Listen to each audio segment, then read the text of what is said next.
télévision, la chaîne éducationnelle, vainqueur de l'ignorance. Mois de mars, mois de la femme, mois de mars, l'occasion pour la femme de faire un bilan sur sa situation, de défendre ses droits. Mesdames et messieurs, bonjour, bonsoir. Cela dépend du moment auquel vous nous suivez. Bienvenue dans cette émission Femmes actives. Sur ces plateaux, je reçois Maître Priska qui est avocate et défenseur de droits de l'homme que je dis. Bonjour. Bonjour Madame Chancelière. Vous allez bien? Oui, ça va bien. Voilà, merci beaucoup Maître Priska, fidèles abonnés de la salle Congo Télévision. Avec Maître Priska Edi Kabeng, nous allons parler de la thématique internationale de la journée internationale de la femme qui est investir en faveur de femmes, accélérer le rythme. Maître Priska, vous êtes beaucoup plus dans le domaine de droit. Déjà, vous êtes juriste. Et puis, vous êtes encore dans Bamakambuya. Comment on appelle ça? Défense de droits de l'homme. Et quand vous vous dites que vous défendez le droit de l'homme, vous êtes aussi impliqué dans le droit de la femme. Alors, cette année, l'ONU a préféré qu'on parle d'investir en faveur de la femme. J'aimerais savoir pourquoi investir en faveur de la femme. Merci beaucoup Madame Chanceline pour l'octroi du verbe, pour la parole. Et je suis ravie d'être invitée parmi vous dans ces plateaux et surtout qu'on parle de sujets qui nous concernent, nous les femmes. Voilà. Et quand on parle de investir sur la femme, d'abord le mot investir. C'est lorsque la femme fait des efforts pour s'impliquer dans la réussite. Quand on parle de la réussite, c'est dans la société et surtout la situation beaucoup plus de la femme dans notre société. Donc la femme, elle est la première investisseuse, comme on dit, elle est l'auteur de son investissement. De son investissement. Et ça demande beaucoup plus que la femme travaille. D'accord. Donc l'investissement, c'est beaucoup plus la femme elle-même, elle doit travailler. Elle doit beaucoup plus travailler pour le développement de la société. Ok, la femme doit travailler. Mais quels sont les domaines là que la femme doit s'impliquer? Et quels sont les domaines là si on doit quand même demander aux hommes de nous aider à investir aussi pour nous? Mais quels sont ces domaines clés là qu'ils peuvent investir pour la femme? Moi je me dis, c'est mon point de vue. La femme, le domaine clé n'existe pas. Okay. Parce que la femme, elle peut investir dans plusieurs domaines. Que ce soit dans le domaine scientifique, que ce soit dans le domaine juridique, sociologique, c'est partout. Donc la place de la femme, c'est dans la société. La femme a une place dans la société. Elle peut œuvrer dans l'entrepreneuriat. Et j'aimerais évoquer quelque chose. Parce que j'ai partagé aussi un article sur le rôle de la femme dans la société. D'accord. Et il existe 3 sortes de rôles de la femme dans la société. Nous avons le rôle reproductif, le rôle productif et le rôle communautaire. Exact. Quand on parle de rôle reproductif, c'est lié à la femme. Donc la femme a droit, c'est droit en même temps un devoir de mettre au monde. Donc c'est à elle qui appartient ces pouvoirs-là. Et quand nous parlons du domaine, le rôle productif, c'est beaucoup plus basé sur le métier, la profession, ce que la femme doit faire. Là, je m'en vais directement à la question que vous avez posée sur le domaine. Le domaine clé de la femme n'existe pas. La femme peut exercer dans le domaine de droit. Par exemple, je suis avocate. Il y a des femmes qui sont ingénieures, il y a des femmes qui sont médecins, il y a beaucoup. Donc la femme peut investir dans plusieurs domaines. Et le rôle communautaire, ça nous renvoie à la société. Donc, les contacts que la femme a sur la société, dans la société. C'est pour cela, il y a les slogans ou le proverbe qui dit « éduquer la femme, c'est éduquer toute une nation ». Donc c'est parce que la femme, c'est elle qui a les bâtons du commandement pour développer le monde. C'est un peu ça. Ok, mais pendant que vous répondiez, il y avait une chose que vous avez fait sortir. La place de la femme, c'est dans les entreprises, c'est dans la société. Oui.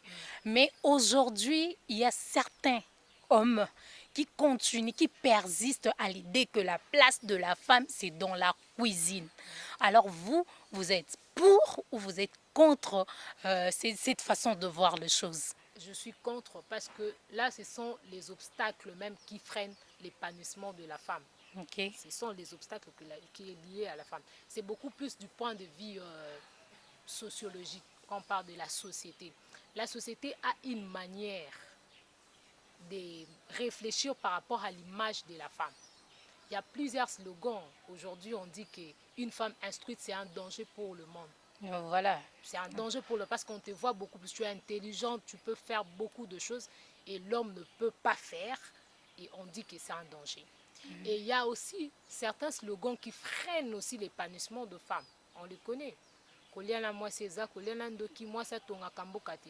Tout ça c'est l'homme qui résonne ainsi.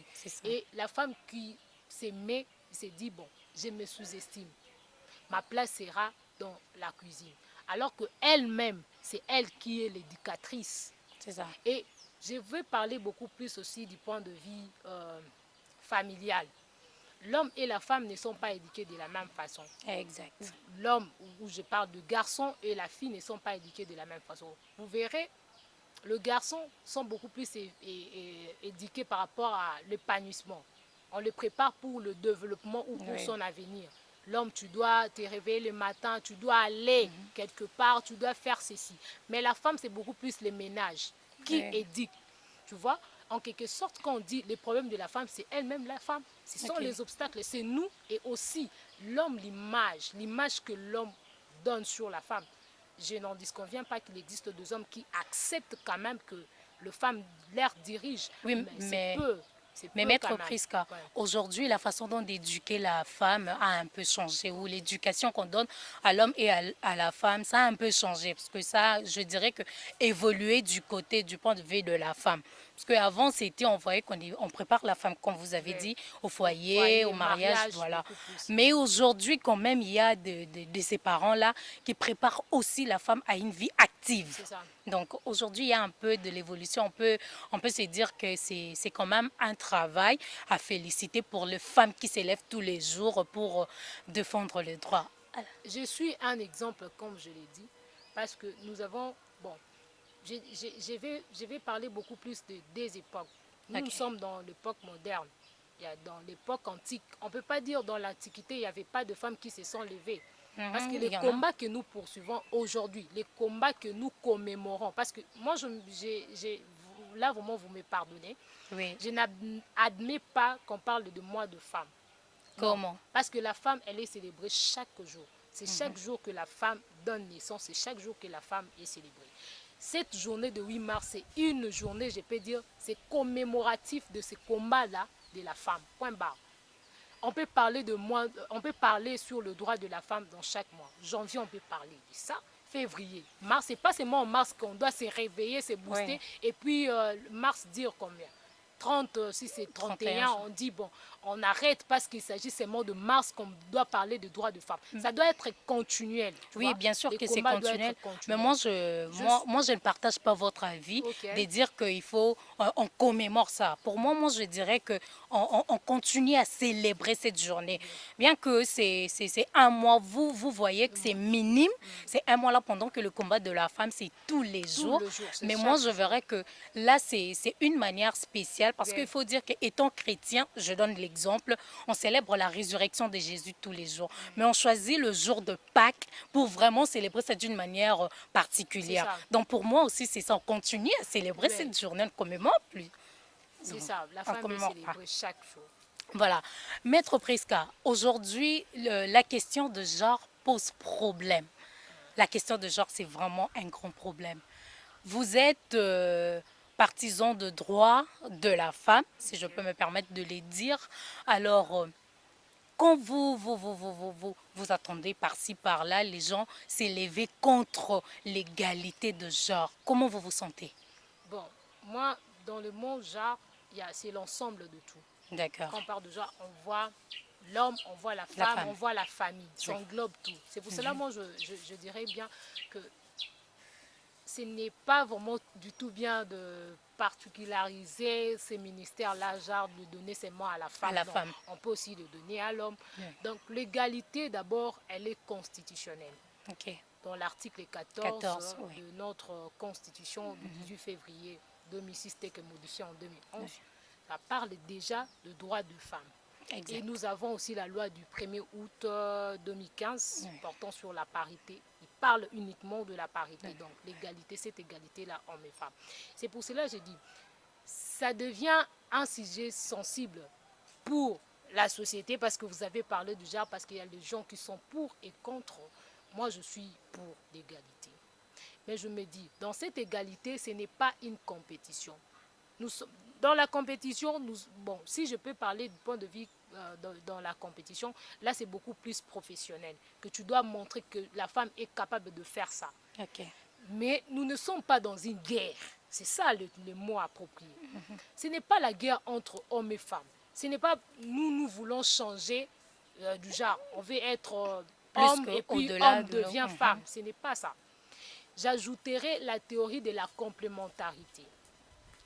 Parce qu'on dit, quand vous êtes unis, l'union, ça fait la force. Donc ça demande, pour que le développement de notre société s'avance, ça demande beaucoup plus l'apport de l'homme et l'apport de la femme. C'est ça même le mot qui implique l'égalité. Le féminisme, c'est un courant qui, comme le bara, et ça la têtue n'a pas si non.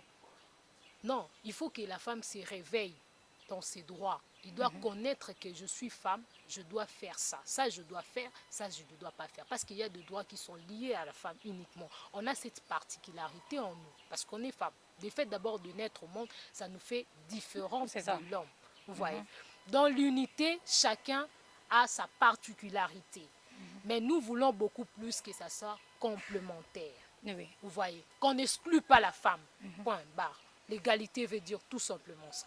Oui, oui. Moi, je pense qu'il y a souvent, on confond les choses. On ne comprend pas bien la question de l'égalité que la femme demande aujourd'hui, les combats de la femme de tous les jours. Parce qu'il y a certains hommes qui disent que, bon voilà, la femme veut devenir comme moi, mais or que beaucoup plus on demande l'égalité sur le domaine professionnel, c'est ça, sur les droits et tout. Donc, on a besoin, si moi, si je peux travailler avec Martin, avec Gédéon, pourquoi pas avoir le même salaire qu'avec eux et pourquoi pas être aussi bien dans mon travail comme eux, pourquoi pas être à l'aise comme eux. Donc c'est seulement ce que nous cherchons, mais les gens pensent que bon, la femme veut aussi que l'on porte l'enfant, la femme veut qu'elle vienne doter l'homme et tout. Donc c'est vraiment une chose que moi je dirais, les personnes doivent faire de recherche, connaître bien l'égalité dont la femme cherche exactement. C'est ça, parmi même les défis de tout ça, parce qu'on doit beaucoup lire. Il y a un texte international qui est la Déclaration universelle des droits de l'homme, par exemple, du 10 décembre 1948, qui parle de l'égalité de tous dans son article 1er. Donc c'est une façon de dire que la population doit faire des recherches. On doit avoir l'habitude de lire. On n'a pas cette habitude de lire. C'est parmi même les défis. L'initiation sociologique, c'est ce que je dis. Il y a des tests qui parlent de femmes. Est-ce qu'il y a plusieurs femmes qui connaissent que leurs droits sont garantis dans la Constitution, le problème. Dans la Déclaration universelle des droits de l'homme, il y a la charte de l'Union africaine. Non, les gens ne connaissent pas. Il faudrait maintenant, à l'occasion de cette émission aussi, parler aux femmes. Ce n'est pas seulement que je parle en français, photos à la paix bilingue, que ces tests-là, où c'est toute la loi, soit traduite en lingala, donc qu'on fait des descentes sur terrain justement pour sensibiliser vraiment cette population qui est ignorante par rapport aux questions de la femme. Donc je parlerai beaucoup plus de l'initiation de femmes.